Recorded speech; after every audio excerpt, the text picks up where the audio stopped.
Buenas noches. Acomódense. Apaguemos las luces y dejemos que el silencio entre en la habitación. Hoy quiero contarles una historia. Pero no es un cuento de buenas noches para ayudarles a dormir. Es, más bien, un susurro del pasado que les hará despertar y hacerse preguntas cuyas respuestas, quizás, teman encontrar. Es la historia de una mujer cuyo nombre se convirtió en sinónimo de furia. La historia de una reina que transformó ciudades en cenizas. Pero antes de que veamos las llamas, antes de que escuchemos el estruendo de los carros de guerra y los gritos desesperados, debemos comprender qué era exactamente lo que ardía. ¿Qué mundo fue el que quedó reducido a polvo? Así que, cierren los ojos. Imaginen que no respiran el aire de una habitación moderna, sino una niebla espesa y húmeda, impregnada del olor a turba, a las hojas mojadas del bosque y al humo de una hoguera que arde en la distancia. Esto es Britania, tal y como era hace 2 milenios. Una tierra que aún no conocía las calzadas romanas, rectas como flechas. Una tierra de bosques tan antiguos y densos que parecía que las copas de los árboles sostenían el mismísimo cielo. Una tierra de pantanos, en cuyas aguas oscuras, según creían los lugareños, moraban espíritus más antiguos que los propios dioses. Aquí, en el este de la isla, se extendían las tierras de la tribu de los Icenos. Nuestra heroína aún no los gobierna. Su mundo todavía respira una paz, aunque frágil, como una telaraña matutina cubierta de rocío. Intenten sentir este mundo. No era salvaje ni bárbaro, como les gustaba describirlo a los historiadores romanos, sentados en sus cálidos despachos a cientos de kilómetros de distancia. No, era otro. Estaba vivo. No estaba tejido con piedra y ley, sino con rituales, leyendas y los lazos invisibles que unían al ser humano con la tierra. Los icenos no construían ciudades como las entendemos nosotros. Sus asentamientos eran castros fortificados en las colinas, rodeados de terraplenes y empalizadas.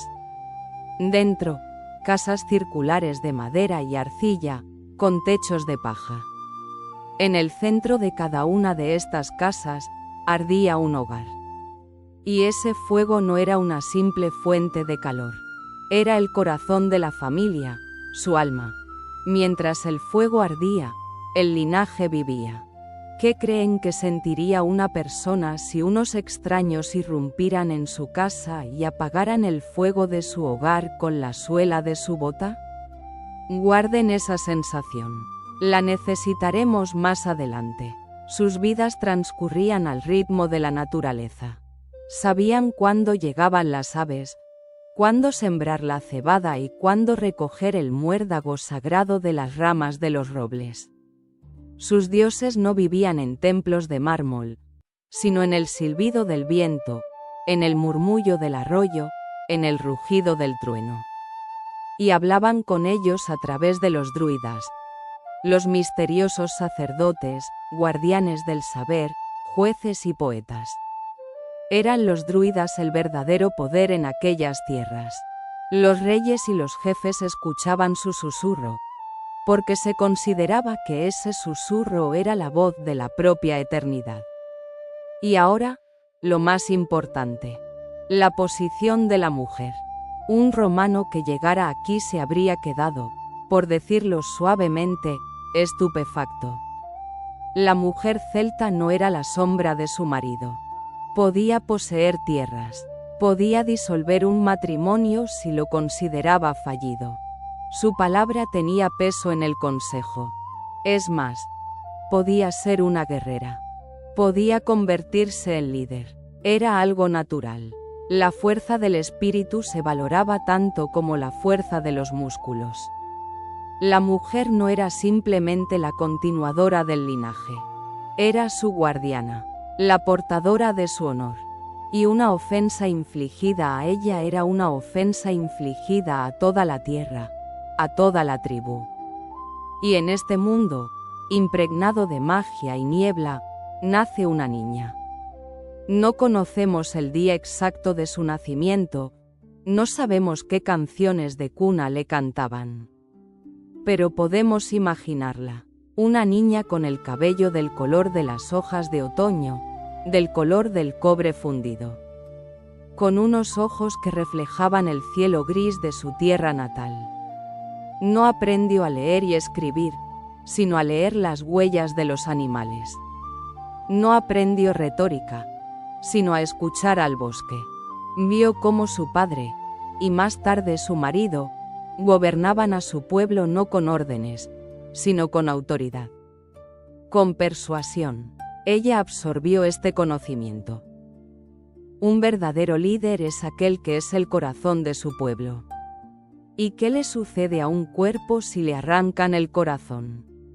En aquella época, Roma ya no era solo un rumor. Era un nubarrón de tormenta en el horizonte. A veces, del otro lado del Canal de la Mancha, llegaban mercaderes. Hombres extraños con togas que traían vino exótico y abalorios de cristal a cambio de grano. Esclavos y perros de caza. A veces, llegaban noticias terribles de tribus enteras sometidas por las legiones de hierro. Roma parecía algo lejano, casi mítico, inmenso, despiadado, pero que todavía no les concernía directamente.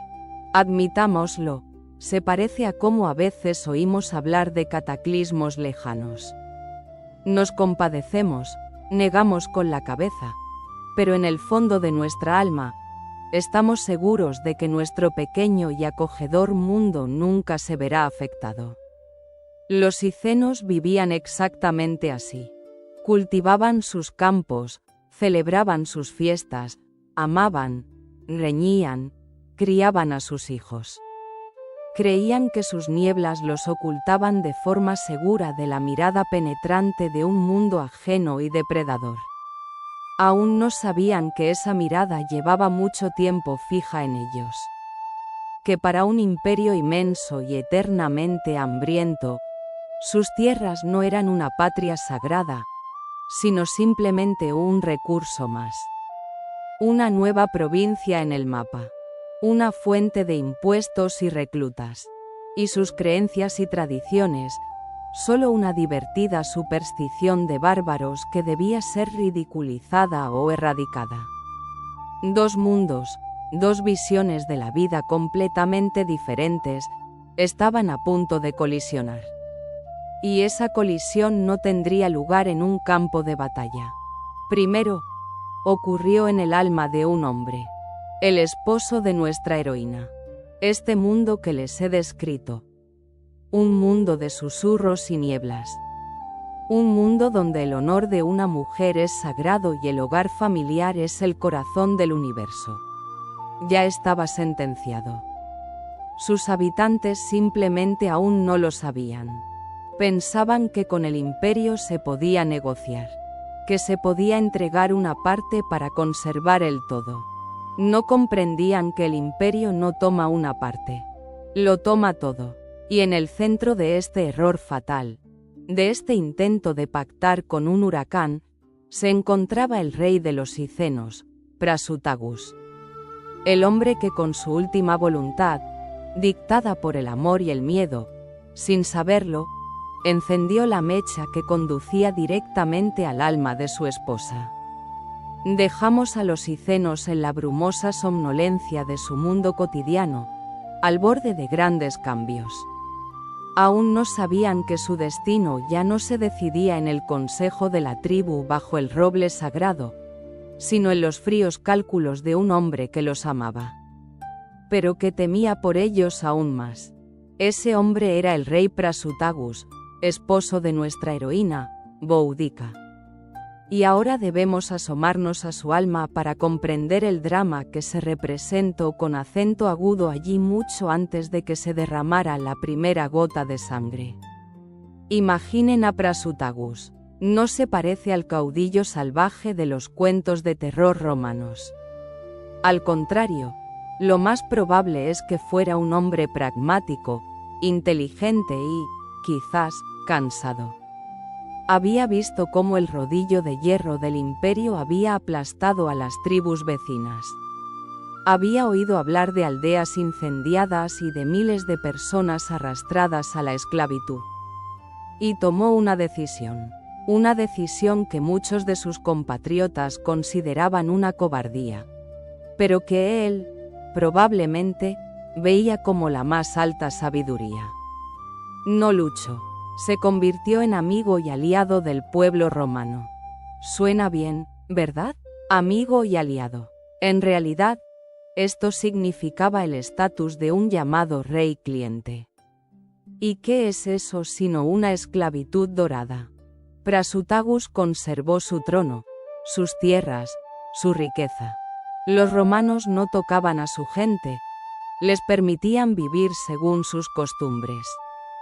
Pero por ello había que pagar con lealtad, pagar con tributos, pagar con el humillante reconocimiento de que por encima de ti existía una fuerza mucho más poderosa. Su corte se llenó del lujo romano. Ánforas de vino, vajillas caras, telas que sus antepasados jamás habían visto. Banqueteaba con los funcionarios romanos, les sonreía, mientras sus druidas, quizás, observaban con odio a aquellos extraños con togas que no entendían el lenguaje de la tierra. Esa era su jaula de oro. Por fuera, el brillo y la apariencia de poder. Por dentro, los fríos barrotes del miedo y la dependencia. Caminaba sobre una delgada cuerda floja sobre un abismo. A un lado, su pueblo orgulloso, que no entendía de compromisos. Al otro, las fauces insaciables de Roma, que en cualquier momento podían exigir más. Él era un amortiguador, un dique que contenía un torrente destructivo. Pero sentía cómo, con cada año que pasaba, aparecían nuevas grietas en ese dique. ¿Y qué hay de Boudica? ¿Qué creen que sentía ella? Una mujer por cuyas venas corría la sangre de los celtas libres, al observar todo esto. Solo podemos especular. Quizás comprendía la estrategia de su marido y lo apoyaba en silencio. O quizás, en su corazón crecía un silencioso desprecio hacia ese pacto. Es posible que, al mirar a sus hijas, dos jóvenes princesas, pensara con ansiedad. ¿Qué futuro les prepara su padre? ¿Un futuro de gobernantes libres o un futuro de rehenes lujosamente adornadas? Este drama interno y familiar, oculto tras los muros de la casa real, seguramente estaba lleno de silencios y pesados suspiros. Él, el realista, intentando salvar lo que se podía. Ella, el alma del pueblo, sintiendo cómo esa alma era lentamente envenenada. Los años pasaban. Prasutagus envejecía, y el cerco de Roma se estrechaba cada vez más. Sobre sus tierras, como buitres, se abatieron los prestamistas romanos. Prestaban a los nobles celtas enormes sumas de dinero con intereses desorbitados, arrastrándolos a una espiral de deudas. Uno de estos acreedores, por ironías del destino, fue el filósofo Séneca, tutor del propio emperador Nerón. Mientras escribía sus tratados sobre la virtud, sus agentes extraían plata de Britania. La presión aumentaba. El rey de los Icenos sentía cómo su jaula de oro comenzaba a encogerse. Y entonces, sintiendo el fin acercarse, se decide a dar su último y desesperado paso. Un acto que, según creía, se convertiría en un escudo indestructible para su familia. Redacta un testamento. La idea misma era absolutamente romana, ajena a las tradiciones celtas, donde el poder no se transfería con un trozo de papel. pero decidió jugar según las reglas del enemigo, usar su propia arma, la ley. Imaginemos la escena. El rey anciano y enfermo dicta su voluntad a un escriba. A su lado, quizás, se encuentra Boudica, con una mezcla de esperanza y un mal presentimiento en el rostro. En ese documento, Prasutagus declaraba como coherederas a sus dos hijas y al emperador romano Nerón. Una jugada genial o un error fatal. Intentemos meternos en su cabeza. Desde su punto de vista, era el único camino. Al nombrar heredero al emperador, era como si lo tomara como protector de su familia. Se dirigía, por encima de los codiciosos funcionarios y procuradores locales, directamente al mismísimo y divino Nerón. La lógica era la siguiente. El emperador, al recibir la mitad de un reino rico, quedaría satisfecho. No permitiría que unos gobernadores insignificantes saquearan la otra mitad, que ahora pertenecía a sus coherederas. Protegería a las hijas de Prasutagus, pues ahora también sería de su interés. Era como si le dijera a Roma: miren, soy suyo. Les confío lo más preciado. Les doy la mitad de todo. Sean, pues, misericordiosos y justos con mi sangre. Creía en la fuerza de la ley romana. Creía en el honor del emperador.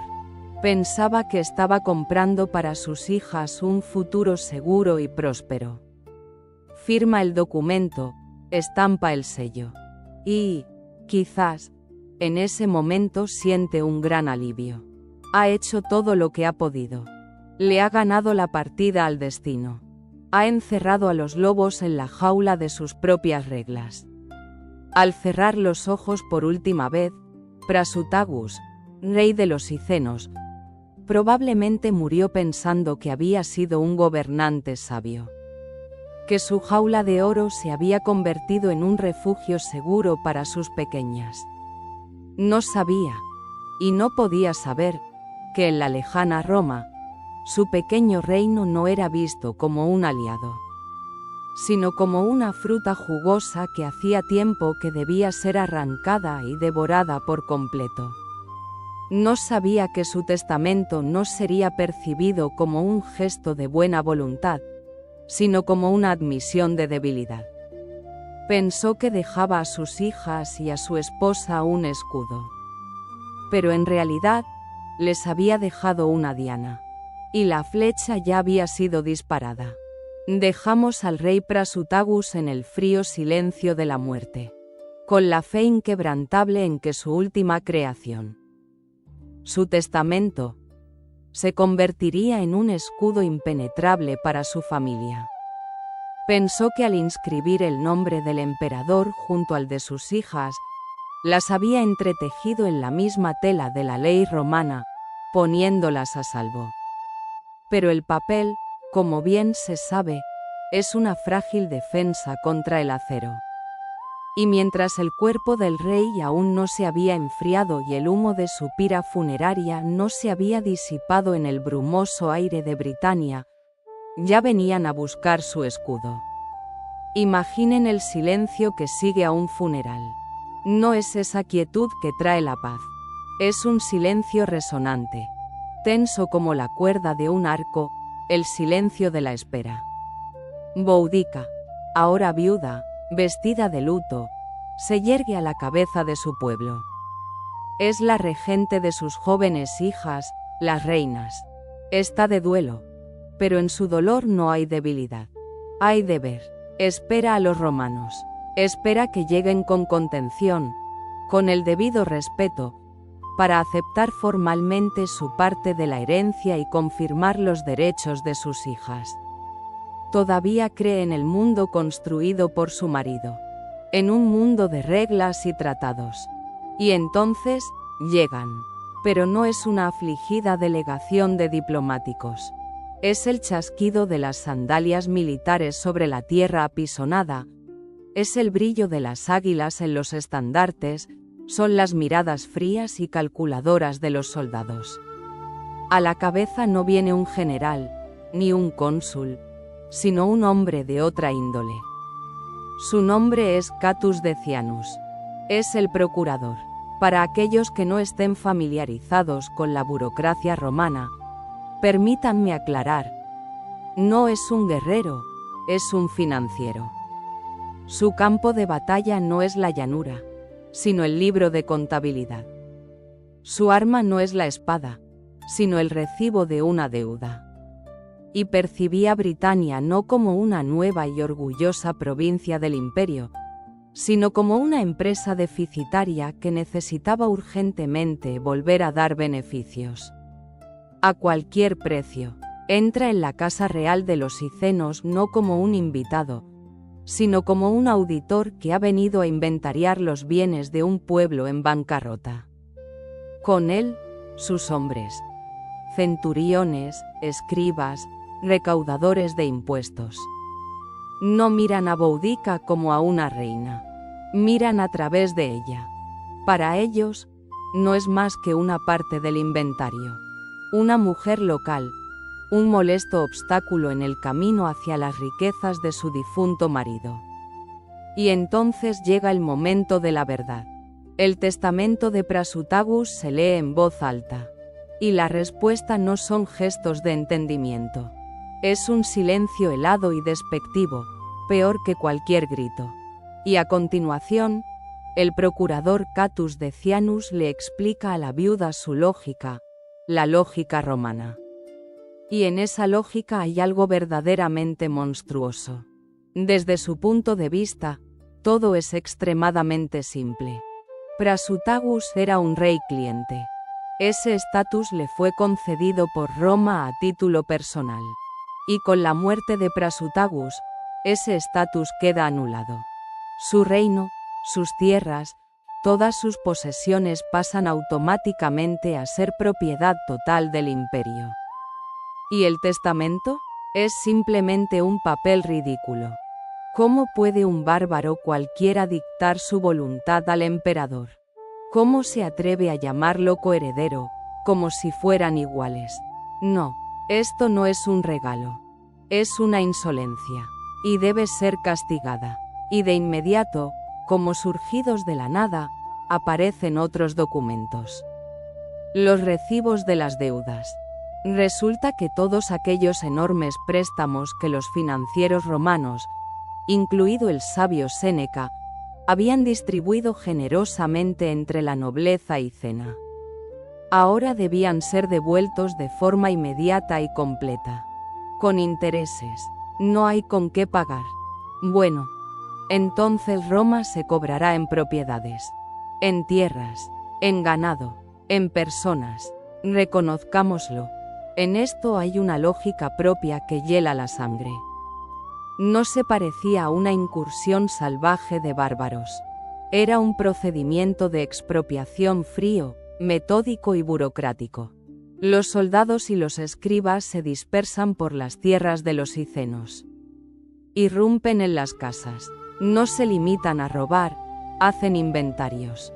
Cada vaca, cada saco de grano, cada fíbula de bronce en la ropa de una mujer pertenece ahora a Roma. Y ahora volvamos a nuestra imagen. Al hogar, el corazón de la casa celta. Imaginen a un legionario romano, un veterano que ha pasado por docenas de campañas, para quien todos estos nativos son iguales. Entra en la casa circular, que huele a humo y a pan. Ve a las mujeres, acurrucadas de miedo en un rincón, ve a un anciano que aprieta una lanza inútil. Se le ha ordenado que se lleve todo lo de valor. Echa un vistazo al mísero mobiliario y, al no encontrar nada que merezca la pena, patea con frustración las piedras que rodean el hogar. Las brasas incandescentes se esparcen por el suelo de tierra. El fuego que, quizás, había ardido allí durante generaciones, se extingue. Para el legionario, es un gesto insignificante, una simple irritación momentánea, pero para la familia que vive en esa casa, es el fin del mundo. Es la aniquilación simbólica de su linaje, de su alma. Eso es exactamente lo que estaba ocurriendo en toda la tierra de los icenos. Los romanos no solo les quitaban sus bienes, pisoteaban su alma de forma ostentosa, con una fría arrogancia. No entendían, ni querían entender, que para esta gente la tierra no era un bien inmueble, sino el cuerpo de sus antepasados. Que el honor de una mujer no era una abstracción, sino el fundamento del universo. Actuaban como cirujanos amputando una extremidad, sin prestar atención a los gritos del paciente. Al fin y al cabo, el paciente no es más que un bárbaro. Boudica lo ve todo. La viuda, aún no recuperada del duelo, ve cómo el mundo que su marido construyó con tanto esmero se desmorona como un castillo de naipes. Su pueblo está siendo saqueado. Su nobleza, humillada. A ella misma, la ignoran. E intenta protestar. Apela al testamento, a la ley, al honor de Roma.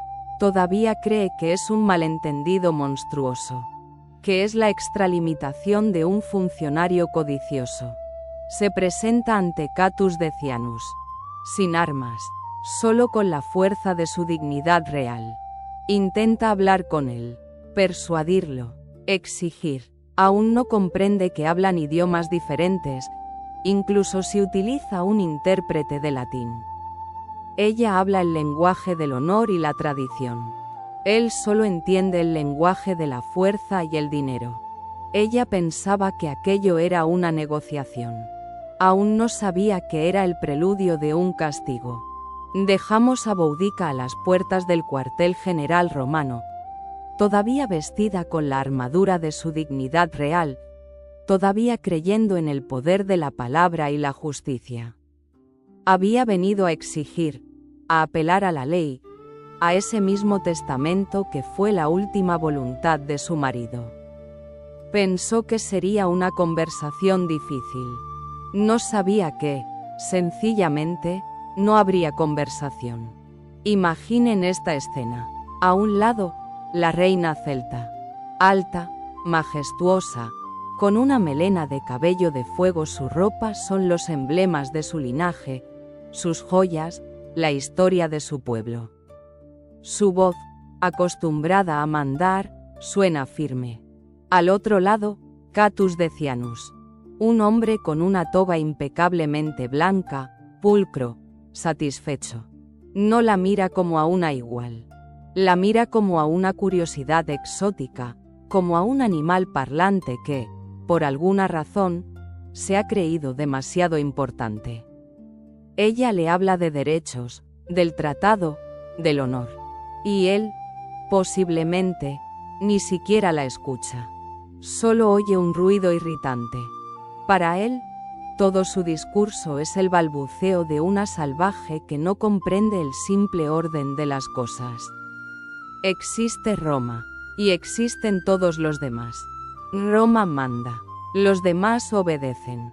Cualquier intento de cuestionar esto no es materia de debate. Es una rebelión. Y la rebelión debe ser aplastada de raíz. De forma cruel, ejemplar, para que los demás aprendan la lección. Y en algún momento de esta conversación, toma una decisión. No va a discutir, va a dar una lección. Una lección que los icenos recordarán toda su vida. Da una orden breve, y 2 legionarios, enormes, enfundados en hierro, con los rostros impasibles de hombres acostumbrados a hacer cualquier trabajo, agarran bruscamente a Boudica por los brazos. En ese primer instante, su rostro debió reflejar pura perplejidad. ¿Qué está pasando? Es un error, una barbaridad. Así no se trata a las reinas. Pero la arrastran fuera del cuartel, hacia la plaza principal de su propio asentamiento, que ahora bulle de soldados romanos. A su gente, a sus compatriotas, los obligan a reunirse allí también. Los sacan a empujones de sus casas para que miren.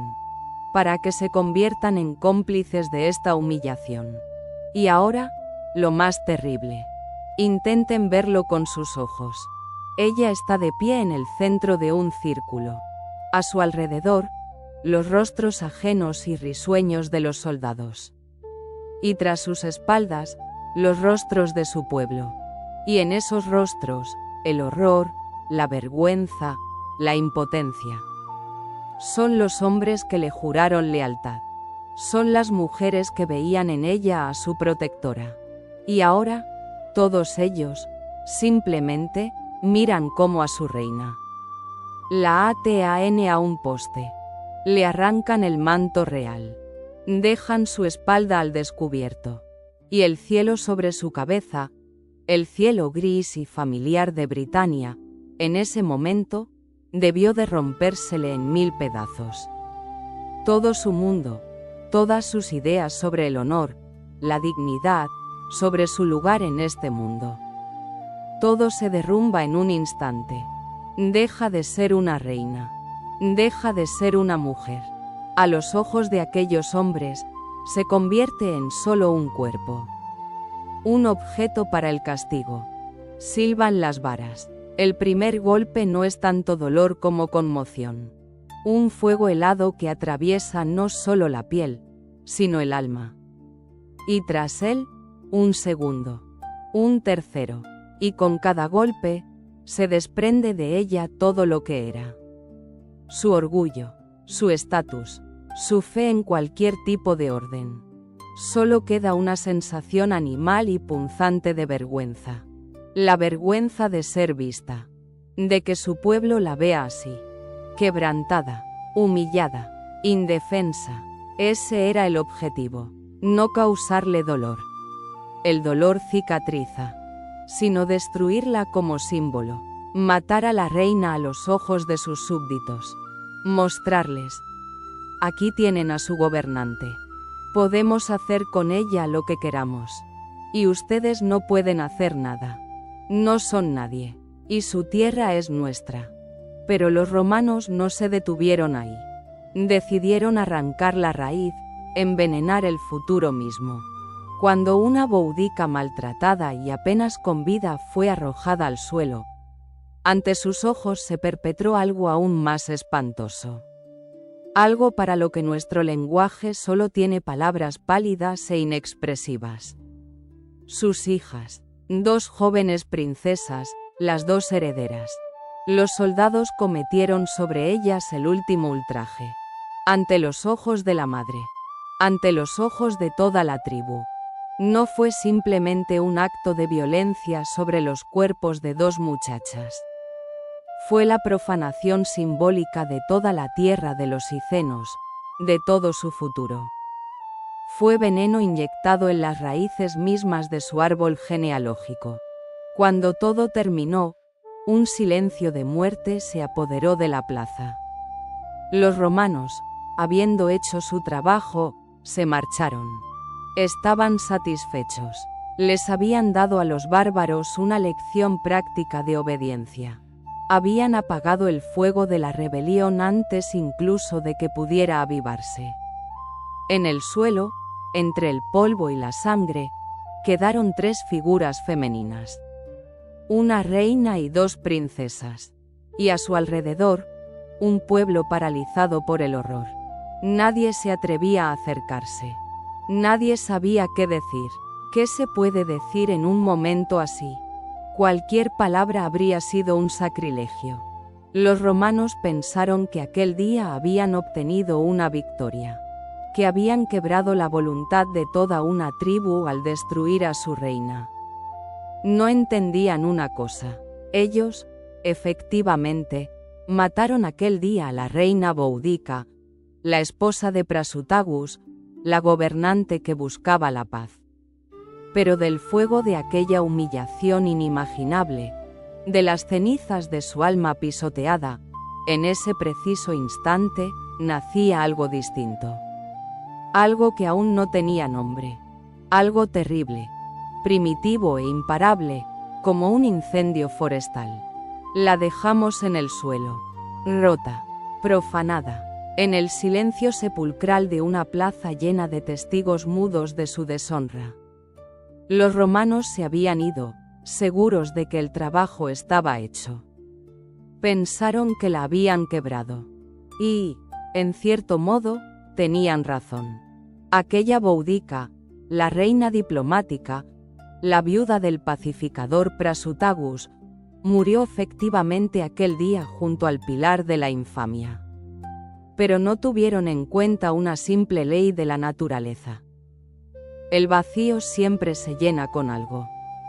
Y cuando del alma de una persona se quema todo, el honor, la fe, el amor, la esperanza, en el hueco resultante puede irrumpir algo mucho más terrible. Intentemos por un momento adentrarnos en ese vacío. ¿Qué sintió en los primeros instantes, cuando el estruendo de las botas romanas se desvaneció en la distancia? No creo que fuera odio. No de inmediato. Primero, la nada. Una nada absoluta, resonante, ensordecedora. El mundo había perdido su color, sus sonidos, sus olores.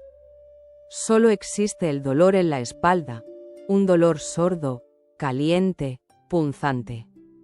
Y ese dolor es la única ancla que impide que su conciencia se aleje flotando, que se disuelva en el cielo gris.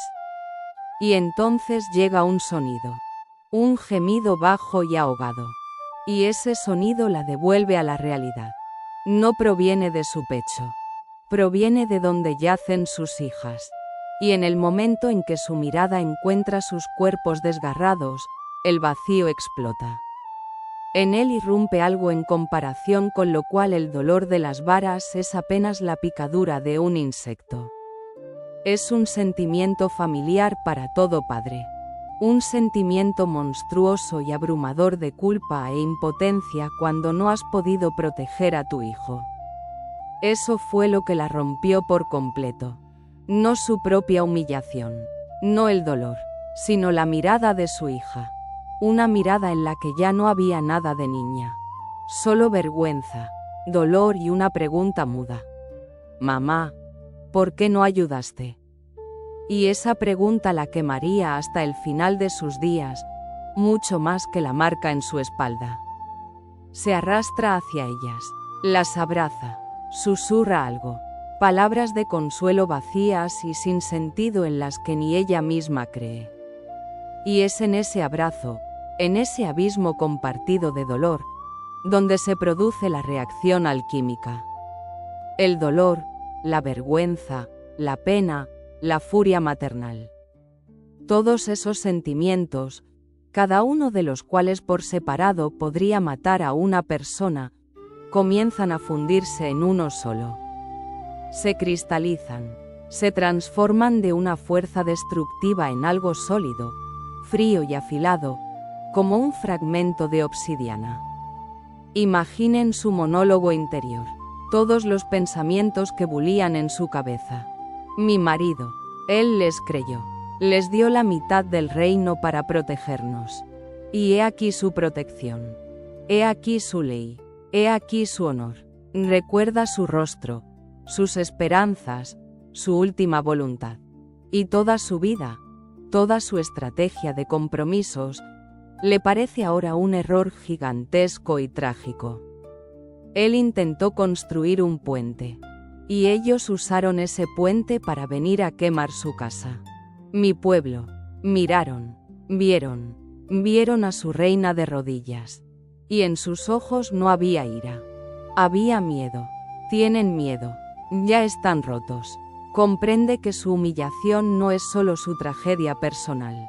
Es la castración del espíritu de toda la tribu. Los romanos no solo la azotaron a ella, azotaron a todo el pueblo iceno. Y es aquí, en el punto más bajo de su vida, cuando todo le ha sido arrebatado, donde se produce el giro. ¿Qué le queda a una persona que no tiene nada? Solo le queda ella misma. Y su elección, puede quedarse yaciendo en el fango, llorando por sí misma. O puede levantarse, lentamente, con un esfuerzo sobrehumano, superando el dolor, Boudica se pone en pie. Su ropa está desgarrada, su espalda cubierta de sangre, su cabello enmarañado. Ya no parece una reina. Parece una furia resucitada del inframundo. Mira a su gente, a sus cabezas gachas, a sus ojos llenos de lágrimas. Y en ese momento, su dolor personal deja de ser personal. Se expande, absorbe el dolor de sus hijas, la vergüenza de sus guerreros, el miedo de sus mujeres, la pena de sus ancianos. Se convierte en un recipiente en el que se vierte toda la furia y la desesperación de su tierra. Ya no es Boudica, la esposa, ni Boudica, la madre. Es la herida encarnada de su pueblo. En ella muere la mujer. Y nace la tormenta. Aún no pronuncia ni una palabra. Simplemente se queda de pie, mirando. Pero su mirada ha cambiado. Ya no hay en ella miedo ni súplica. Ahora hay una determinación fría, serena, insondable. Es la mirada de alguien que ha mirado al infierno y ha regresado siendo otra persona. Alguien que ya no tiene nada que perder. Y una persona que no tiene nada que perder es la persona más peligrosa del mundo. Los romanos pensaron que le habían dado una lección. Oh, claro que le dieron una lección. Le enseñaron que con los lobos no se puede hablar el lenguaje de las ovejas. Le enseñaron que hay heridas que el tiempo no cura. Solo se pueden vengar. Querían apagar la chispa en su alma. Y en su lugar, la arrojaron a la fragua de un sufrimiento inimaginable. Y allí, bajo los golpes del martillo de la humillación. Esa chispa fue forjada hasta convertirse en una espada. Aún no sabía cómo lo haría. Aún tenía que encontrar las palabras que convertirían las lágrimas de su pueblo en acero. Pero sabía una cosa, su silencio había terminado, y cuando volviera a hablar, su voz sería la de la propia venganza. La espada había sido forjada en la fragua de un sufrimiento inimaginable. Ahora, debía hablar. Y la primera palabra de una espada no es el choque contra un escudo. Es un grito que nace en el silencio y convierte a los esclavos en guerreros. Después de aquel día terrible, Boudica desapareció. Se refugió en su hogar junto a sus hijas, y nadie la vio. Los días sucedieron a las noches. Las patrullas romanas continuaron adueñándose de las tierras de los icenos, seguras de su impunidad. Y entre el pueblo crecía un murmullo sordo e impotente. La gente se reunía junto a los hogares extinguidos, susurrando, maldiciendo a los extranjeros y a su propia debilidad. Estaban humillados, despojados, pero, lo que es peor, estaban aterrorizados. El miedo, como una niebla de pantano, se infiltraba en sus hogares y en sus almas, paralizando la voluntad. Estaban dispuestos a resignarse, a soportar, a olvidar. Necesitaban un líder, pero su reina parecía estar tan rota como ellos. Y entonces, una noche, cuando la luna era tan fina como la hoja de una hoz, unos mensajeros recorrieron las aldeas. No gritaban proclamas. Susurraban una sola frase. Reúnanse. Junto al roble ancestral. La reina va a hablar. Imaginen la escena. La oscuridad de la noche. Un claro en el corazón de un bosque milenario. El lugar donde los druidas habían celebrado sus ritos durante siglos. El aire es denso. Huele a hojarasca y a ansiedad. Miles de personas se han congregado allí. No solo icenos. El rumor se ha filtrado hasta sus vecinos, los trinovantes, que odiaban a los romanos, quizás con aún más fuerza. Pues fue en sus tierras donde los romanos construyeron su primera colonia, Camulodunum. Les arrebataron sus campos de cultivo para dárselos a los veteranos romanos, amos crueles y arrogantes. Les obligaron a construir y mantener un templo enorme y monstruosamente caro en honor al emperador Claudio, el mismo que los había conquistado. Para ellos, ese templo no era un simple edificio. Era un monumento de piedra a su esclavitud que les escupía a la cara cada día. Y allí están, en el silencio de la noche, miles de hombres, empuñando lanzas y viejas espadas melladas. Sus rostros, iluminados por la luz trémula y vacilante de las antorchas. Esperan. Y temen. ¿Qué esperan? ¿Otro llamamiento a la paciencia? ¿Las lágrimas de su reina? Y entonces, ella aparece. Surge de la oscuridad. Y la multitud enmudece. No es la Boudica que conocían. No lleva joyas de oro, ni vistosas túnicas reales. Viste de forma sencilla, con un vestido oscuro. Su melena de fuego, suelta, parece una llamarada a la luz de las antorchas. Pero lo más importante es su rostro. Ha adelgazado, está demacrado, pero en sus ojos ya no hay lágrimas. Allí arde un fuego frío, constante, implacable. No sube a ninguna tarima. Simplemente camina entre la multitud, y los guerreros se apartan a su paso como las aguas del mar. Se acerca a sus hijas, que permanecen a su lado, envueltas en mantos como dos sombras. Y solo entonces se vuelve hacia su pueblo. Guarda silencio, un largo silencio, y esa quietud se vuelve insoportable. Les permite observarla. Observar las huellas de la humillación que aún no han desaparecido de su rostro. Les obliga a recordar aquel día en la plaza. Y cuando, finalmente, comienza a hablar, su voz es queda. Pero esa voz silenciosa se extiende por el claro, y parece que cada hoja de los árboles puede oírla. Me miran, comienza, y en su voz no hay ni una pizca de autocompasión. Y ven lo que Roma les hará si permanecen en silencio. Dicen que nos traen la paz. Miren mi espalda.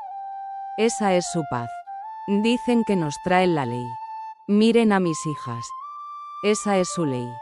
Hace una pausa, y de entre la multitud surgen los primeros sollozos ahogados y gritos de rabia. Nos han quitado nuestras tierras. Beben nuestra sangre con impuestos y deudas. Obligan a nuestros hijos a servir en sus legiones y a morir por ellos en tierras extrañas. Y a nuestros padres y esposos los han convertido en esclavos en sus villas. Su voz se endurece, adquiere matices metálicos. Piensan que somos animales, que se nos puede azotar como al ganado, que pueden tomar a nuestros hijos para sus placeres. Los miran a ustedes, guerreros, y se ríen. Ven cómo desvían la mirada cuando pasan junto a sus esposas. Ven su miedo, y los desprecian por ello. Fue una jugada cruel. Golpeaba donde más dolía, en el orgullo masculino, pisoteado en el fango. Trinobantes, se dirige de repente a sus vecinos. Están aquí, junto a nosotros. ¿Pensaban que el dolor de los icenos no les concernía? Recuerden sus campos. Recuerden el templo de su emperador muerto, que están construyendo sobre los huesos de sus antepasados.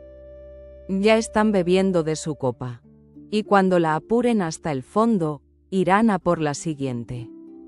Ella los unió, les demostró que su dolor era uno y compartido, que ya no había icenos y trinobantes, solo estaban ellos, los celtas, y estaba Roma, el enemigo común que los devoraría a todos, uno por uno, si no se convertían en un solo puño. Y entonces hace algo que nadie esperaba. Levanta los brazos al cielo. Su voz ruge como un trueno. Yo, una mujer, me presento ante ustedes. Y he tomado mi decisión. Es mejor caer una vez en la batalla por la libertad que pudrirse toda una vida en la esclavitud. Que los hombres elijan la deshonra si sus corazones se han enfriado. Pero nosotras, Las mujeres de Britania, no pariremos esclavos. Nuestros dioses están con nosotros. Esta misma tierra gime bajo las botas de los extranjeros. Los espíritus de nuestros ancestros claman venganza. ¿Quién vendrá conmigo? ¿Quién lavará esta vergüenza no con lágrimas, sino con sangre? Y en ese instante, la presa se rompió. Un rugido primigenio de miles de gargantas sacudió el bosque nocturno. Ya no era el murmullo de gente asustada. Era el grito de guerra de un ejército. El miedo que los había atenazado durante tanto tiempo se fundió en el crisol de sus palabras, convirtiéndose en una furia pura y sin adulterar. Miles de espadas se alzaron al aire, capturando los reflejos carmesí de las antorchas. Los guerreros se golpeaban el pecho, gritando su nombre. Ella permanecía en medio de aquel mar embravecido de ira, y en su rostro, por primera vez en mucho tiempo, se dibujó la sombra de una sonrisa. Una sonrisa fría y terrible. Había encendido el fuego. Había desatado la fuerza destructiva que se acumulaba en miles de corazones. Ahora solo le quedaba señalar la dirección. Y el primer objetivo era evidente para todos. El símbolo de su humillación. El nido de sus enemigos. La ciudad que se autodenominaba con orgullo colonia de la victoria de Claudio. Camulodunum. El rugido de miles de gargantas que sacudió el bosque nocturno no podía simplemente desvanecerse. Fue como una piedra arrojada a un lago en calma. Generó ondas que estaban destinadas a convertirse en un tsunami devastador. La furia, una vez liberada, ya no podía ser contenida ni por el miedo ni por la razón. Necesitaba alimento, y Boudica le indicó el camino hacia el primer festín. Camulodunum, la actual Colchester. Incluso su propio nombre era un insulto para los celtas. Colonia de la Victoria. ¿Victoria sobre quién? Sobre ellos. No era simplemente una ciudad. Era un trofeo arrogante, exhibido en el lugar más visible. Una ciudad sin murallas. ¿Para qué necesitarían murallas quienes se consideraban dioses? Estaba habitada por veteranos de la X Legión, hombres que habían conquistado esta tierra con la espada y que ahora la poseían por un derecho que, según creían, la fuerza les había otorgado. Estaban satisfechos, ociosos y llenos de desprecio hacia los salvajes locales que ahora trabajaban en sus campos y servían en sus casas. Y en el centro de esta ciudad insulto se alzaba su corazón. Un enorme templo revestido de mármol, dedicado al deificado emperador Claudio. Al mismísimo Claudio. Para los romanos era un símbolo de la grandeza del imperio. Para los celtas, un altar sobre el que se sacrificaba a diario su honor. Fue precisamente hacia allí, hacia esa ciudad símbolo, a donde se dirigió la avalancha humana. No fue la marcha de un ejército disciplinado. Fue un desastre natural. Decenas de miles de hombres y mujeres, armados con lo que encontraron a mano. Viejas espadas, lanzas de caza, horcas y hachas. No marchaban, fluían, como un río desbordado, inundando campos y caminos, y en el estruendo de ese río se oía un único motivo: venganza. A la cabeza de esta corriente, en su carro de guerra, iba Boudica. Su rostro se había convertido en una máscara impasible. En ese momento, no era una general calculando una estrategia. Era una sacerdotisa guiando a su pueblo hacia un sangriento ritual de purificación. Su dolor personal se había disuelto, se había vuelto colectivo, y con ello, su fuerza se había multiplicado por 10. Y ahora, cambiemos de enfoque por un instante. Trasladémonos tras las inexistentes murallas de Camulodunum. Es el atardecer. Un legionario retirado, un tal Cayo Valerio, Está sentado en la terraza de su espaciosa villa. Saborea un vino diluido mientras observa perezosamente cómo su esclavo britano poda las rosas. La vida le ha sonreído. Ha cumplido sus 25 años de servicio, ha recibido una generosa parcela de tierra y ahora disfruta de la paz. A veces los lugareños le causan problemas. Roban, se emborrachan, lo miran con resentimiento. Pero, ¿qué se puede esperar de ellos? Bárbaros. Y entonces oye un murmullo lejano.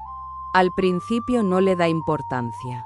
Quizás sea una fiesta de los nativos, o alguna de sus carreras rituales. Pero el murmullo crece, se vuelve más profundo, más aterrador. En él aparecen notas que un viejo soldado no puede confundir con nada. Es furia. La tierra comienza a vibrar. Y de repente, en la colina, aparece la primera silueta. Tras ella, una segunda, una décima, una centésima. En un minuto, todo el horizonte se ennegrece con una masa en movimiento. El pánico estalla en la ciudad como la pólvora. Corridas, gritos. Los veteranos intentan empuñar las armas que hace tiempo que no sostienen. Pero, ¿qué pueden hacer unos pocos cientos de jubilados contra decenas de miles de personas enloquecidas por el odio? No es una batalla, es una masacre. El torrente irrumpe en las calles. Y comienza la danza del gallo rojo. Los celtas no solo luchan, aniquilan. Irrumpen en las casas donde, un minuto antes, bullía una vida pacífica, y entregan al fuego y a la espada todo lo que ven. Cada objeto de lujo romano es un odiado símbolo de su esclavitud. Cada mosaico en el suelo, cada estatuilla, cada ánfora, todo vuela en pedazos bajo sus golpes. No es un saqueo, es una iconoclasia. Están borrando de la faz de su tierra las huellas de la presencia extranjera. No vamos a recrearnos en los detalles de este horror. Solo diremos que no hubo piedad para nadie. Ni para hombres, ni para mujeres, ni para niños. Y aquí, admítanlo, la situación se vuelve aterradora. Sentíamos compasión por Boudica cuando la azotaban en la plaza. Pero, ¿qué sentimos ahora, al ver a sus guerreros hacer lo mismo con las esposas e hijos de sus verdugos? ¿Dónde está la línea que separa el anhelo de justicia de la embriaguez de la crueldad? ¿La víctima que se convierte en verdugo sigue siendo una víctima? El último bastión de los desesperados fue la ciudadela de su fe, el templo de Claudio. Varios cientos de supervivientes se atrincheraron tras sus gruesos muros, rezando a su emperador deificado por un milagro. Pero el milagro no se produjo. Durante 2 días, la multitud asedió el templo. Durante 2 días, la gente en su interior se volvió lentamente loca de sed y de miedo, escuchando los rugidos y las carcajadas del exterior. Y al tercer día, prendieron fuego al templo. Las columnas de mármol, símbolo de la solidez de Roma, se ennegrecieron y empezaron a agrietarse por el calor. El techo se derrumbó, sepultando bajo él a los últimos defensores de Camulodunum. Al atardecer del tercer día, todo había terminado. En el lugar de la próspera colonia romana humeaba una inmensa pira. Boudica estaba en una colina, contemplando la obra de sus manos. ¿Qué sentía? ¿Triunfo? ¿Satisfacción? Difícilmente. Lo más probable es que sintiera un vacío terrible y helado. La primera parte de la deuda había sido saldada, pero la herida de su alma no había cicatrizado. El fuego que devoró la ciudad no pudo calentar el hielo de su corazón. Pensó que era una victoria, que era el principio del fin del dominio romano. Aún no sabía que ese fuego que devoró Camulodunum era también un faro. Un faro que, a cientos de kilómetros de allí, en el oeste de la isla, ya había sido visto por un verdadero depredador. Un hombre para quien la guerra no era un acto de venganza, sino una ciencia precisa y fría. El gobernador de Britania, Cayo Suetonio Paulino, ya estaba desplegando sus legiones. El fuego que devoró Camulodunum no fue solo la pira funeraria de la colonia romana. Fue una fogata de señales, y su humo, negro y denso por los hogares humanos en llamas, llevó la noticia de la catástrofe hasta donde menos se la esperaba, al extremo más occidental de la isla, a la brumosa isla de Mona, la actual Anglesey, y allí, la noticia fue recibida por un hombre que era la antítesis completa tanto del cobarde burócrata Catus Decianus como de la desesperada reina Boudica. Su nombre era Cayo Suetonio Paulino, y él era un verdadero romano. Imaginen a este hombre. No era un político, ni un financiero. Era un soldado hasta la médula de los huesos. Un veterano de las campañas en las montañas del Atlas, el primer romano en cruzarlas. Era un hombre de orden, de disciplina y de una lógica tan fría como el acero de un gladius. Para él, las emociones eran un estorbo, el caos, un enemigo. La guerra no era un estallido de furia, sino un problema matemático que debía resolverse con las menores pérdidas para uno mismo y las máximas para el adversario. Cuando estalló la rebelión de los Cicenos, Suetonio Paulino estaba ocupado en un asunto crucial. No estaba recaudando impuestos, estaba extirpando el corazón espiritual de Britania. Sus legiones estaban asaltando la isla de Mona, la última ciudadela de los druidas. Comprendía perfectamente que mientras esos sacerdotes, el cerebro de la resistencia celta, siguieran con vida, sería imposible someter Britania por completo. Vio cómo en la orilla sus soldados eran recibidos no solo por guerreros, sino también por mujeres vestidas de negro, con el cabello suelto, semejantes a furias, y por druidas que, alzando las manos al cielo, gritaban terribles maldiciones. Sus legionarios vacilaron por un instante, pero una mirada helada y unas cuantas palabras secas de su comandante bastaron para que se recompusieran y avanzaran, aniquilando a guerreros, a sacerdotisas y sus arboledas sagradas. Estaba a un paso de la victoria total. Estaba resolviendo el problema de raíz. Y fue en ese preciso instante de triunfo cuando llegó un mensajero sin aliento. La noticia que traía fue como un golpe de ariete. Camulodunum había sido borrado de la faz de la tierra. Un destacamento de la X Legión, que se había lanzado en su ayuda desde un campamento cercano, había caído en una emboscada y había sido prácticamente aniquilado.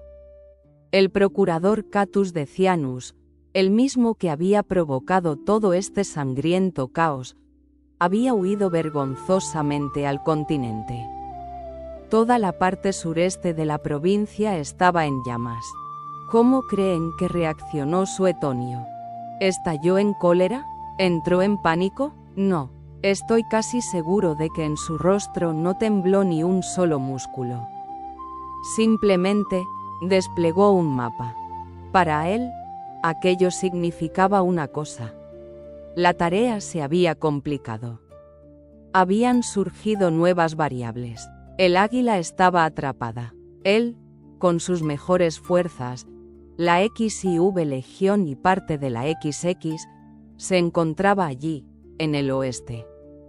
Y la rebelión, como un incendio forestal, ardía con furia en el este. Entre ellos, cientos de kilómetros de territorio hostil, donde cada arbusto podía ocultar una emboscada. Su ejército estaba disperso, la X Legión, destrozada, y la Y Legión, estacionada en el sur, estaba demasiado lejos, y su comandante, como se supo más tarde, simplemente actuó con cobardía y no se movió. En su contra no tenía un ejército. Tenía la ira de un pueblo, una fuerza de la naturaleza. Decenas, quizás cientos de miles de personas, embriagadas por la primera victoria y la sangre. Y él contaba con apenas unos 10.000 soldados profesionales. 10.000 contra 100.000. A campo abierto, sin preparación, era una muerte segura. Y Suetonio comienza a actuar. No espera refuerzos de la Galia, tardarían demasiado. Da la orden de levantar el campamento y partir de inmediato. Y comienza una marcha forzada sin parangón a través de toda la isla. Deja atrás al grueso de su ejército y él mismo, con un pequeño destacamento de caballería, vuela hacia adelante para evaluar la situación personalmente. Su objetivo: la siguiente gran ciudad en el camino de Boudica. Londinium. Londinium no era Camulodunum. No era una colonia militar. Era un joven y floreciente nudo comercial. Una colmena llena de mercaderes, artesanos y prestamistas de todos los rincones del imperio. Una ciudad rica, bulliciosa, multinacional. Y completamente indefensa. No tenía murallas, ni guarnición. Suetonio entra a caballo en la ciudad y ve el pánico. Los habitantes ya conocen el destino de Camulodunum. Le suplican que se quede, que los proteja. Le ofrecen todo su oro, caen de rodillas ante él. Y es aquí donde Suetonio Paulino tuvo que tomar la decisión más terrible de su carrera. Una decisión que lo perseguiría hasta el final de su vida. Podía haberse quedado. Habría sido noble, heroico, habría muerto junto a los habitantes, y se habrían compuesto leyendas sobre él. Pero, ¿y después? Su legión, al llegar a la ciudad y verla rodeada, se habría visto arrastrada a una batalla desfavorable y también habría sido aniquilada. Y entonces, todo habría terminado. Britania se habría perdido para Roma para siempre. Y toma una decisión, fría, despiadada, y desde el punto de vista militar, la única correcta. Mira los ojos llenos de lágrimas y esperanza de los ciudadanos y les anuncia que no puede defender la ciudad. Sacrifica Londinium. Admitámoslo, es una elección monstruosa. Es como un cirujano que, para salvar el cuerpo, debe amputar una extremidad sana y viva. Da la orden. Aquellos que pueden caminar, hombres, mujeres con pies ligeros, pueden unirse a su destacamento y marchar bajo su protección. Los demás, ancianos, niños, enfermos, aquellos que no querían abandonar sus bienes, están condenados. Imaginen ese éxodo, llanto, maldiciones, gritos de desesperación. Y él, con el rostro de piedra, hace girar a su caballo y saca a su pequeño destacamento de la ciudad sentenciada. No huye, se retira para sobrevivir, sacrifica a la reina para salvar al rey.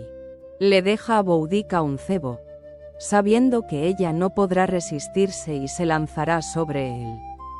Y mientras ella se da un festín con los huesos de Londres, él reunirá a sus legiones en un solo puño y elegirá el lugar para la última batalla. Un lugar conveniente para él. Una trampa mortal en la que atraerá al inmenso e ingobernable ejército de la reina celta. Cayo Suetonio Paulino se marchó, dejando tras de sí una ciudad sumida en el terror y la desesperanza. Había sacrificado un peón para preparar su trampa mortal. Y Boudica, embriagada por la fácil y terrible victoria en Camulodunum, vio en esa retirada no una estrategia, sino una cobardía. Vio cómo el mismísimo gobernador de Roma huía de ella, una simple mujer celta. Y esto no hizo más que avivar su furia. Su ejército, que había crecido hasta alcanzar proporciones increíbles, como una bola de nieve rodando montaña abajo, se lanzó sobre su segunda víctima. Sobre Londinium. Lo que sucedió a continuación fue un eco espantoso del destino de Camulodunum, pero a una escala mucho mayor. Si Camulodunum había sido el símbolo del poderío militar romano, Londinium era el escaparate de la prosperidad romana. Y ese escaparate fue hecho añicos con una crueldad particular y gozosa. Recorramos de nuevo esas calles, pero esta vez no con los ojos de los guerreros, sino con los de la propia Boudica. Entra en la ciudad abandonada en su carro de guerra. A su alrededor, casas desiertas, tiendas repletas de mercancías de todo el mundo. Vinos galos, vidrio egipcio, aceite de oliva hispano. Todo ello, símbolos de ese mundo ajeno, rico y arrogante que había venido a destruir el suyo. Y da rienda suelta a su ejército. Los rebeldes irrumpen en la ciudad, y comienza una bacanal de destrucción. No se limitan a matar a quienes no lograron o no quisieron huir. Los arqueólogos, al excavar los estratos de aquella época en el Londres moderno, no solo encuentran rastros de fuego. Encuentran indicios de una aniquilación metódica y maliciosa. Cráneos partidos por la mitad, esqueletos yaciendo en plena calle. Pero lo más revelador es cómo trataron las propiedades. No saquearon en el sentido habitual de la palabra.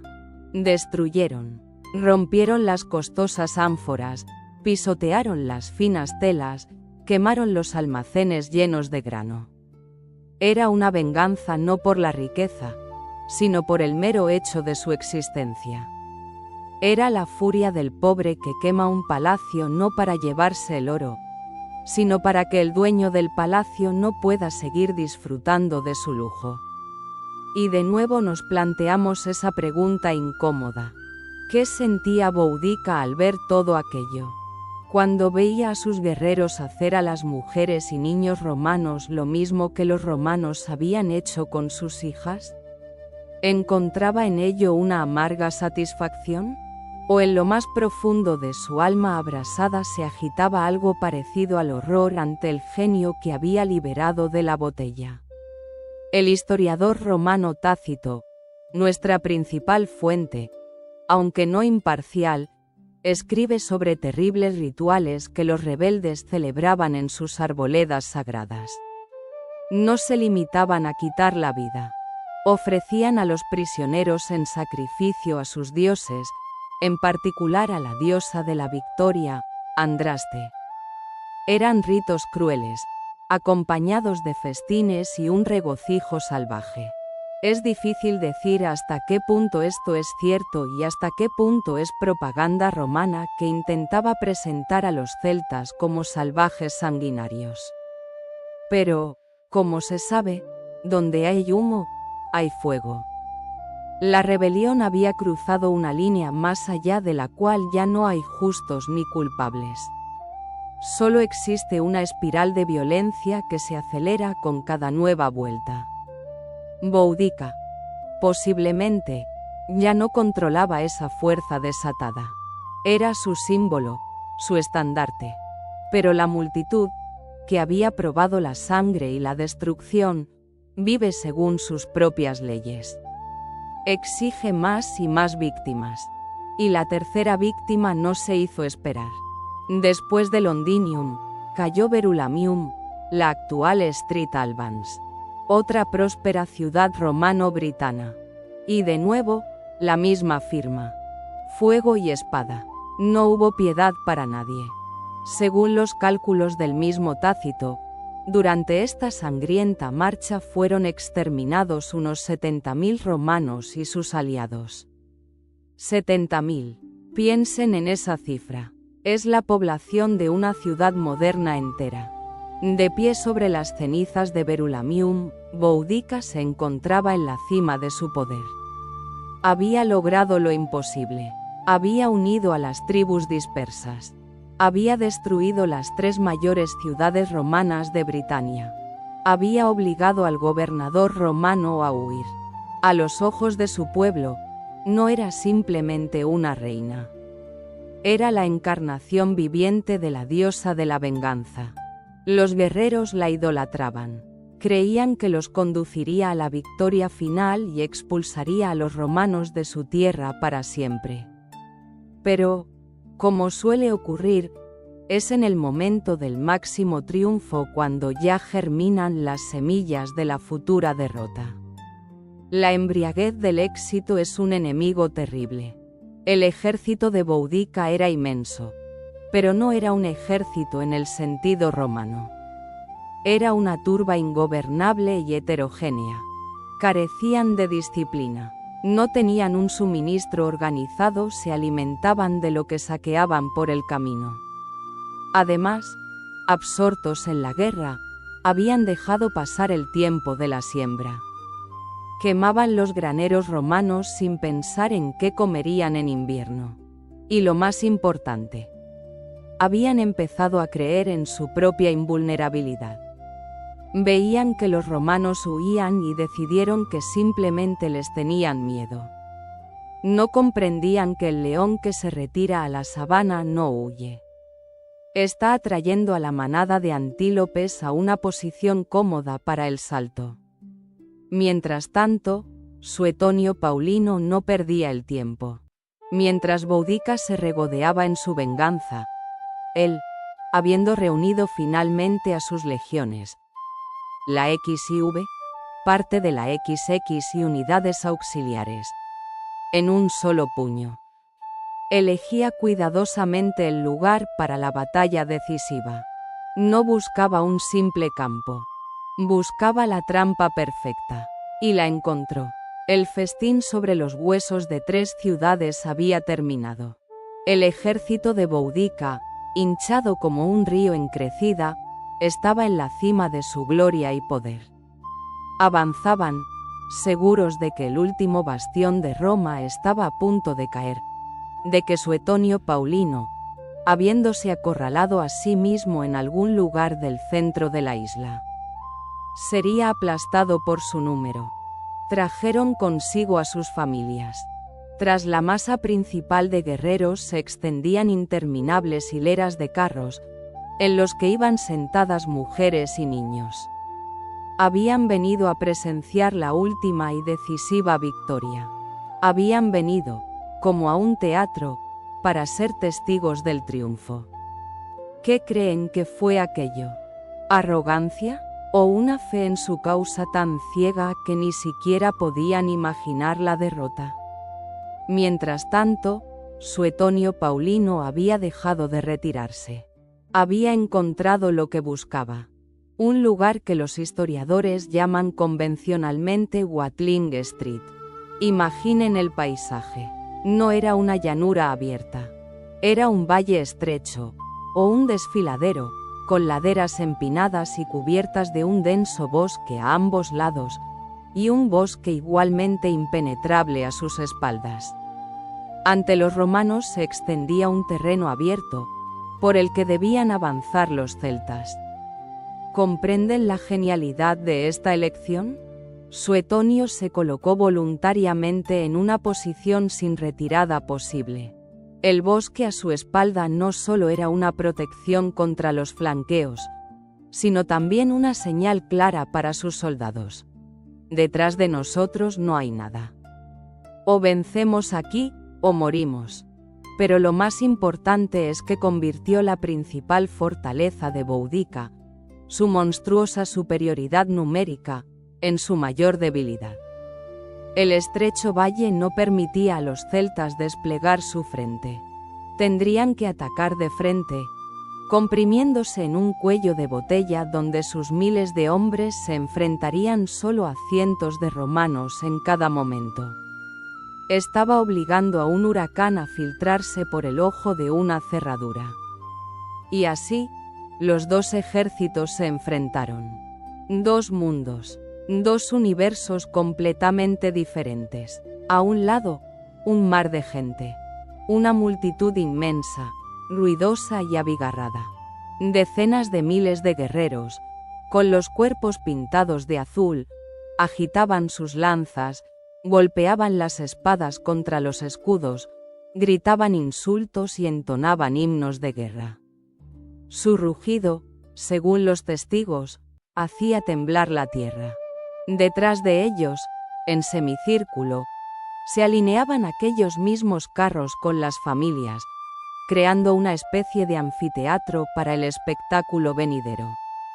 Era un carnaval de guerra, una fuerza de la naturaleza segura de su indestructibilidad. Al otro lado, el silencio.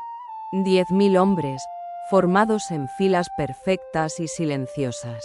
Una delgada línea roja de escudos legionarios los escuta. Detrás, las filas de los soldados de las tropas auxiliares. En los flancos, la caballería inmóvil. No gritaban, no cantaban, simplemente esperaban, firmes. Cada uno conocía su lugar.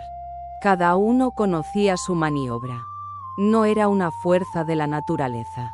Era una máquina creada para un solo propósito: la aniquilación metódica y eficiente. Y antes de que esa máquina se pusiera en marcha y la tormenta se desatara, los dos líderes se dirigieron a sus guerreros. Y en esos discursos, como en una gota de agua, se reflejaba toda la esencia de sus mundos. La primera en avanzar en su carro de guerra fue Boudica. A su lado, sus hijas, símbolos vivos de su deshonra y su venganza. Recorrió las filas de sus guerreros, con su cabello de fuego ondeando al viento. Su voz, amplificada por la furia, se impuso al clamor de la multitud. «Ahí están», gritó, señalando la delgada línea romana. «Los últimos de aquellos que osaron pisar nuestra tierra. Aquellos que están acostumbrados a esconderse tras las murallas, pero huyen de ellas cuando llegamos. Ya les hemos demostrado lo que vale su alardeada fuerza. Las cenizas de Camulodunum, las cenizas de Londinium, ese es el precio de su arrogancia». La multitud rugió en respuesta. ¿Hablan de disciplina? Yo les hablo de justicia. Ellos luchan por la codicia y los impuestos, y nosotros, por nuestra libertad y nuestros hijos. Mírenme, yo, su reina, a quien azotaron como a una esclava. Miren a mis hijas. Su voz se quebró, pero al instante resonó con una fuerza renovada. Hoy no los guía a la batalla un general. Los guía una mujer a la que le han arrebatado todo, excepto la voluntad de vencer. No retrocederé. O alcanzaré la victoria en este campo, o encontraré en él mi tumba. Que los hombres se aferren a una vida de esclavitud, si así lo desean. Pero nosotras, hoy, les enseñaremos cómo se debe morir por la libertad. Los dioses están de nuestro lado. Adelante, por Andraste, por Britania. Fue un discurso de fuego. Apelaba a las emociones, a la ira, a la ofensa personal de cada uno. Y los encendió. En el campamento romano, Suetonio Paulino se dirigió a sus soldados de una manera completamente distinta. Su discurso fue breve, seco y directo, como el manual de instrucciones de un arma. «Soldados», dijo con calma, recorriendo con la mirada sus rostros tensos. «No presten atención a ese ruido. Son los gritos de salvajes que no conocen la formación. Mírenlos con más atención. Entre ellos hay más mujeres que guerreros. No son soldados. Están condenados. Ya han perdido, porque dejaron pasar el tiempo de la siembra y pronto morirán de hambre. Ninguna emoción. Solo un análisis frío. Sé que son pocos, pero en eso reside nuestra fuerza. Mantengan la formación en este desfiladero. No cedan a su embestida. Primero, láncenlos pila. Abran brecha en sus primeras filas y en sus escudos. Y luego, cuando se desorganicen, actúen en cuña. Escudos al frente. Usen las espadas cortas. Apunten al vientre y a la cara. No se entretengan persiguiendo a enemigos individuales. Simplemente avancen. Muro contra muro. No piensen en el botín. Cuando venzan, lo tendrán todo. Hoy, de ustedes dependen el destino de esta provincia y el honor de Roma. Recuerden quiénes son, y hagan su trabajo. Fue un discurso de acero. No apelaba al corazón, sino a la razón y al orgullo profesional. Los discursos habían terminado. Por un instante, un silencio tenso se cernió sobre el valle. Y entonces, los cuernos celtas emitieron un bramido prolongado y salvaje. Y toda aquella masa inmensa, de 100.000 almas, gritando y aullando, se abalanzó hacia adelante. La ola de carne, furia y acero rodó hacia la delgada línea roja, que esperaba en silencio. El campo de la última cosecha estaba listo para recibir su siega. La ola se abalanzó, una ola inmensa, rugiente, de 100.000 almas de furia humana, segura de que en un instante barrería a aquel puñado de hombres con capas rojas y los engulliría sin dejar rastro. Pero, ¿qué sucede cuando una ola, compuesta de carne e ira, choca no contra una orilla de arena, sino contra una roca de granito forjada con disciplina y acero? Se estrella. El primer sonido que oyeron los celtas no fue el entrechocar de las espadas. Fue un silbido corto y maligno, multiplicado por miles. Y al instante siguiente, sobre sus primeras filas, sobre sus escudos multicolores de madera y cuero, se clavaron miles de jabalinas romanas. Los pila. Aquello no era solo un arma. Era una ingeniosa herramienta de ingeniería. La pesada punta de metal perforaba el escudo, y el blando vástago de hierro que la seguía se doblaba por el peso del asta. El resultado: el escudo del enemigo quedaba inutilizado. Era imposible arrancarla o deshacerse de él.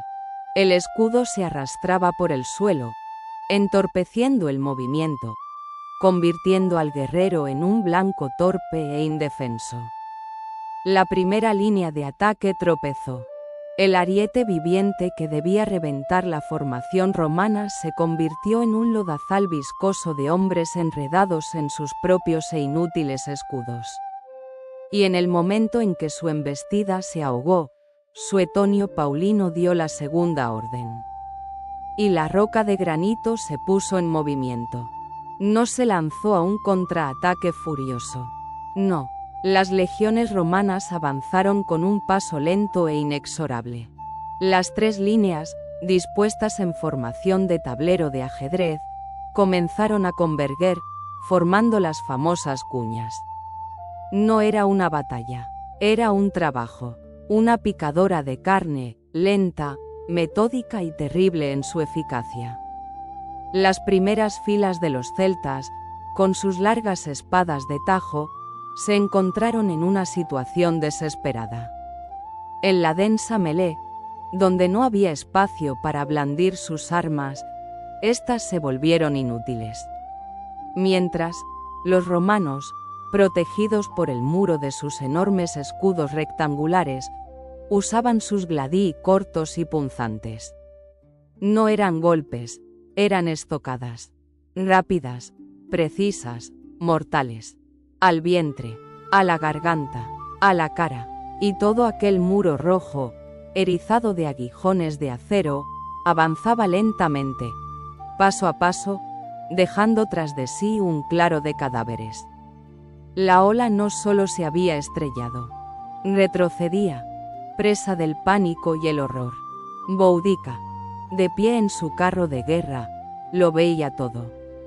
Veía cómo su poderoso e invencible ejército, su venganza encarnada, se derretía como la nieve sobre hierro candente.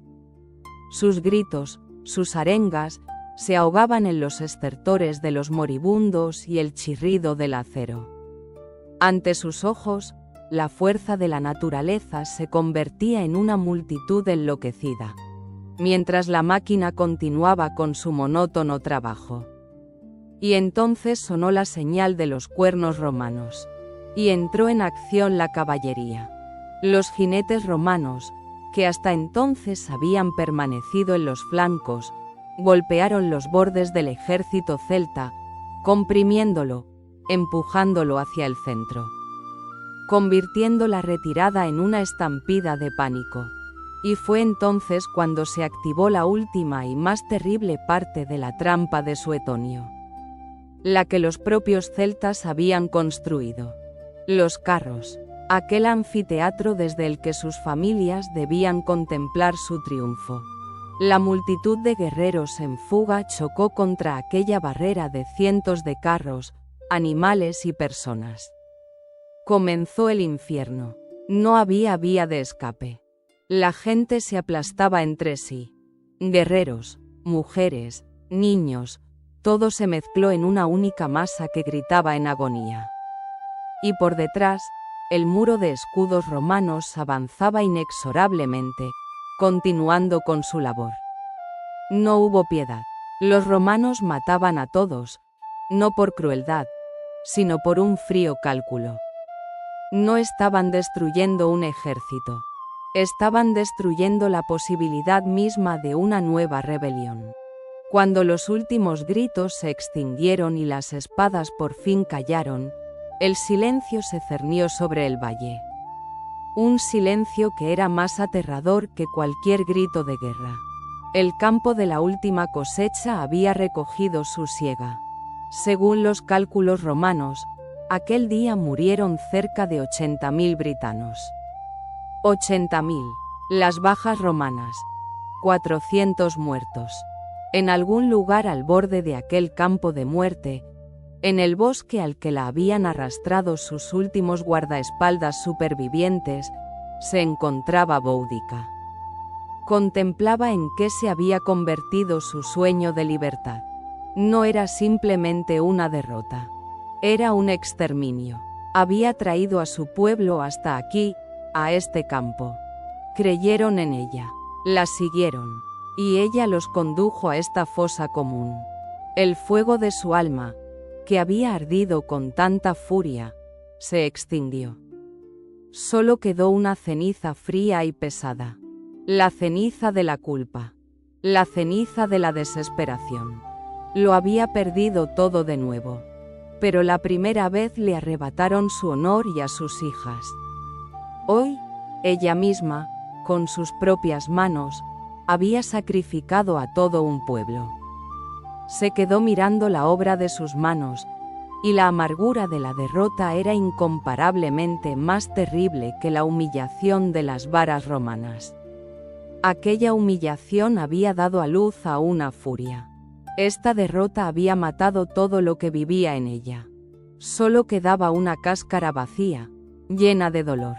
Sabía que los romanos la buscarían. Era su principal trofeo, y se imaginaba perfectamente su destino. Cadenas, un desfile triunfal por las calles de Roma, donde la multitud la abuchearía y le arrojaría basura. La última y definitiva humillación antes de ser estrangulada ritualmente en una mazmorra. Roma ya le había quitado la vida, pero no le permitiría que le arrebatara su muerte. Le quedaba una última elección, un último acto de desobediencia. La dejamos al borde del abismo, en el silencio del bosque, aturdida por el dolor de la derrota. Su ejército, aniquilado. Su sueño de libertad, pisoteado. Su venganza se había convertido en cenizas y había devorado a su propio pueblo.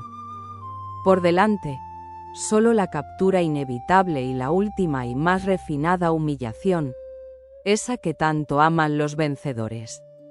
No le quedaba nada, excepto una última elección.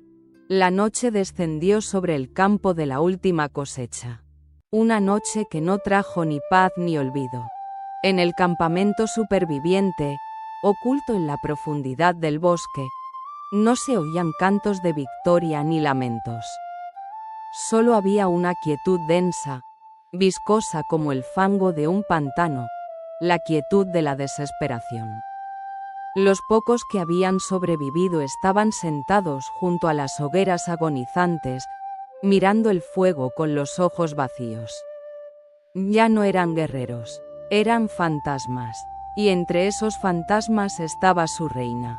No estaba sentada en un trono ni sobre pieles. Estaba sentada en la tierra desnuda, con la espalda apoyada en el tronco de un roble ancestral. A su lado, acurrucadas la una junto a la otra, estaban sus hijas. Ellas también guardaban silencio. ¿Qué se podía decir? Todas las palabras ya habían sido dichas, allí, en el campo, antes de la batalla. Y ahora, parecían una mentira. ¿Qué ocurría en su alma durante aquellas últimas horas? Creo que ya no había fuego. La furia que la había guiado, que había reducido a cenizas 3 ciudades y había levantado en armas a toda una provincia, se había consumido por completo. Solo quedaba el frío de la consciencia. Repasaba mentalmente todo lo que había sucedido. ¿De qué creen que se arrepentía? ¿De haber incendiado Londinium? ¿De los miles de romanos asesinados? Lo dudo. Creo que su único y abrumador dolor era el pensamiento de aquellos 80.000 que habían creído en ella. Hombres y mujeres que abandonaron sus hogares, sus campos, que trajeron a sus hijos para presenciar su triunfo. Y ella los condujo a todos a esta carnicería.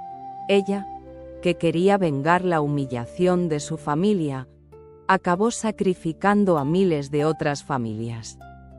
¿Puede justificarse semejante precio? ¿Dónde está la línea que separa al luchador por la libertad del causante de la aniquilación de su propio pueblo? Miraba los rostros de sus guerreros. En sus ojos ya no veía admiración. Veía desolación. Veía un reproche mudo. Les había prometido la victoria y les había regalado la muerte. Y sabía lo que vendría después. Los romanos peinaban el bosque. Tarde o temprano la encontrarían. Y entonces comenzaría la función final. La encadenarían.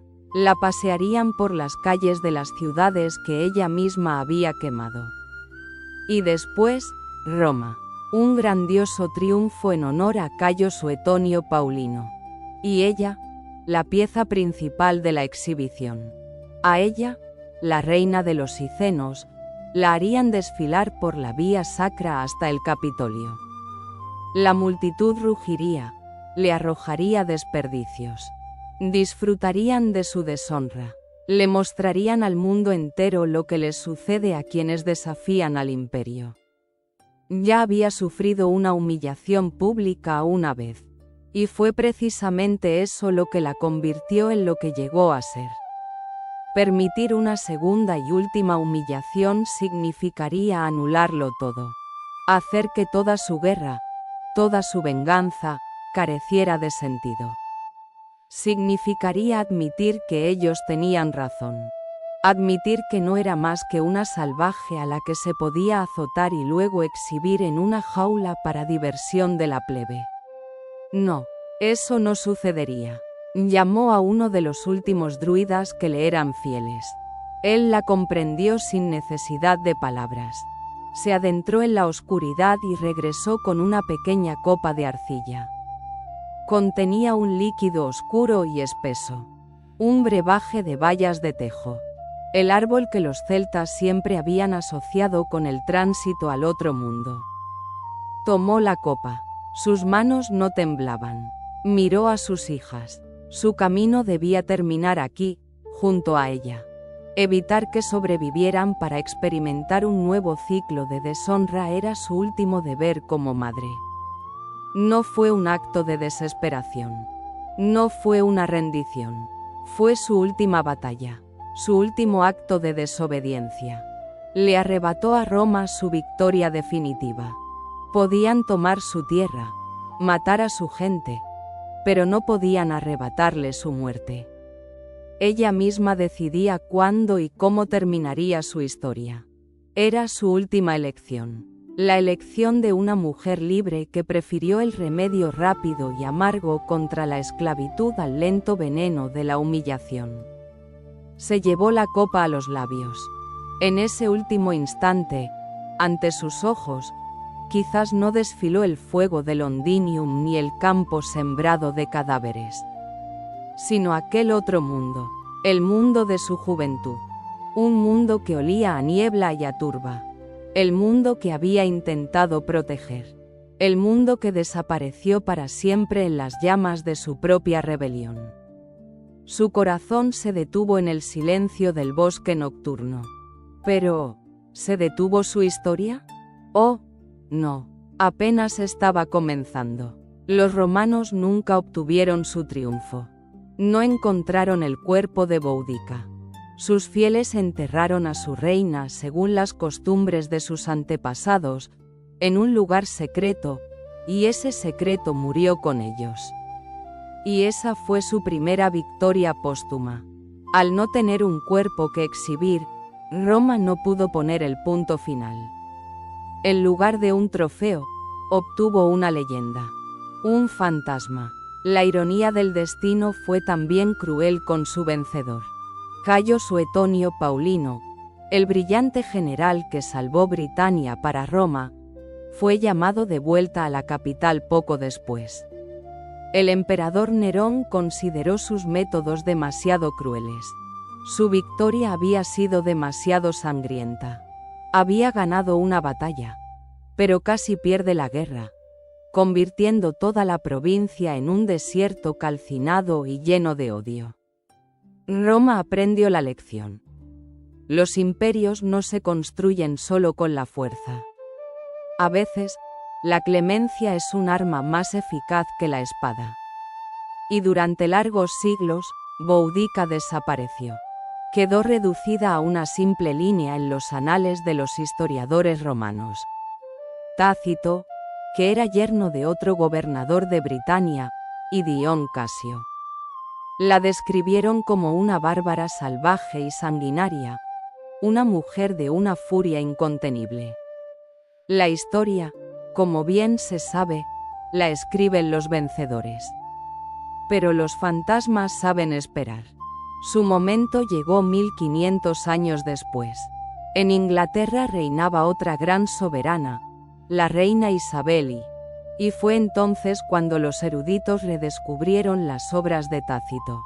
Y la imagen de la guerrera celta que desafió a un imperio de repente brilló con nuevos colores. Se convirtió en un símbolo no de rebelión, sino del indómito espíritu británico. Pero su verdadera hora estelar llegó en el siglo VI, durante la era de la reina Victoria. El imperio británico, que se había convertido en una réplica de Roma extendida por todo el mundo, se enamoró de repente de la imagen de la mujer que luchó contra el dominio imperial. Admítanlo, es una paradoja psicológica asombrosa. ¿Cómo pudo suceder? Simplemente, vistieron a su fantasma con los ropajes que les convenían.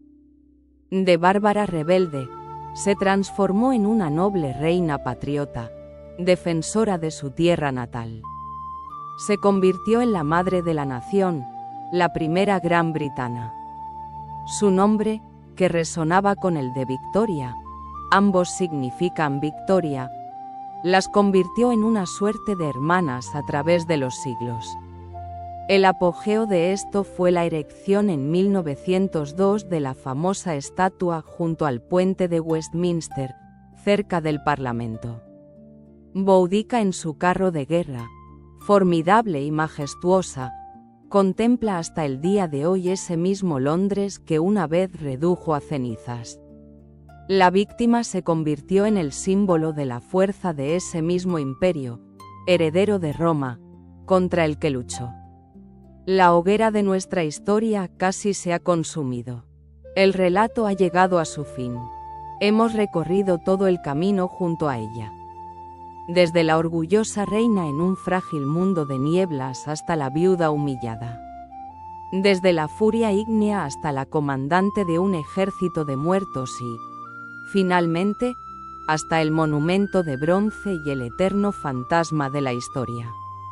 Entonces, ¿quién fue ella?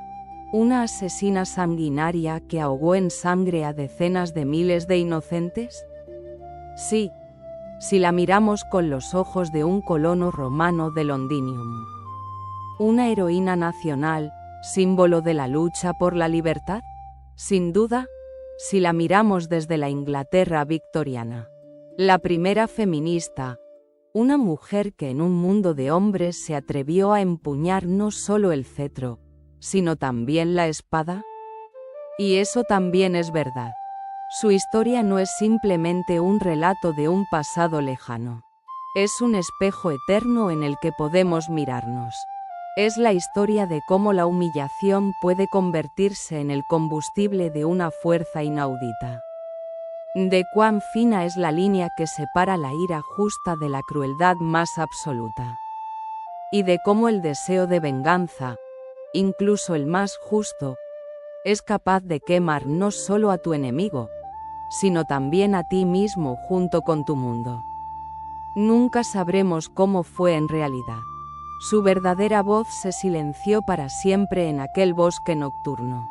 Pero su eco, su fantasma, continúa planteándonos preguntas incómodas. Y quizás, la principal de ellas suena así. ¿Dónde está el límite más allá del cual una persona, llevada a la desesperación, tiene derecho a responder a la violencia con violencia? Gracias por haber pasado esta velada conmigo. Ahora que conocen su historia, intenten responder a esa pregunta por ustedes mismos. Buenas noches.